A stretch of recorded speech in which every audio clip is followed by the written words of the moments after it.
एक दिन छपैया में भक्ति माता के घर उनकी बहनें वसंताबाई और चंदनबाई आई थी।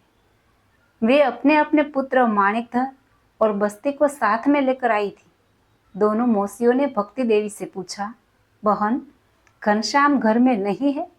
उन्होंने कहा, वे तो फिरोजपुर गए हैं, अभी आ जाएंगे। संध्या ढलते ही घनश्याम और इच्छाराम धर्मदेव जी के साथ घर लौटे। मौसियों ने बड़े प्यार से दोनों को बतासे बांटे और बाद में भोजन करके विश्राम किया। प्रातः काल वसंताबाई और चंदनबाई चक्की पर गेहूं पीसने बैठी। चंदाबाई उस समय तुलसीदास जी कृत प्रभाती पद गाने लगे। उठो लाल प्रभात भयो है। यह सुनकर पास में ही पलंग पर सोए हुए घनश्याम बोले, मौसी जी, मैं तो जाग ही रहा हूं, उठने को क्यों कहती है? मेरा कुछ काम है क्या? यह सुनकर मौसी ने कहा, अरे भाई, तुम्हें कौन बुलाता है? हम तो भगवान को जगाती है। यह सुनकर बिछोने में पड़े पड़े घनश्याम ने हाथ फैलाया और चक्की पर रख दी। दोनों मौसियों ने मिलकर चक्की घुमाने का बहुत प्रयत्न किया, लेकिन चक्की हिली तक नहीं।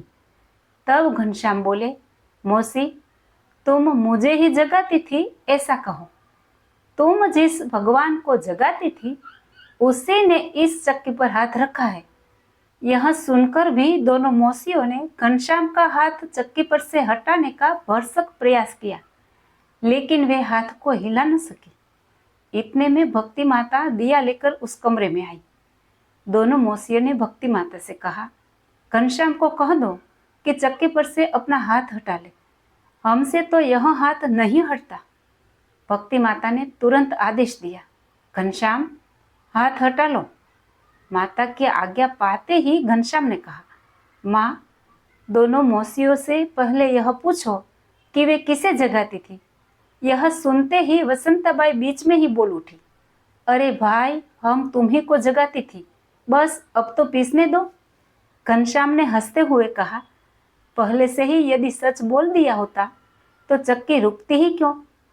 दोनों ने बड़े प्यार से कहा, वास्तव में तुम ही परमेश्वर हो।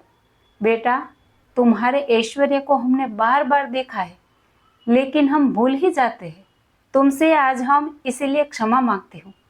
इतना कहकर दोनों ने घनश्याम के चरणों में प्रणाम किया। जय श्री स्वामीनारायण।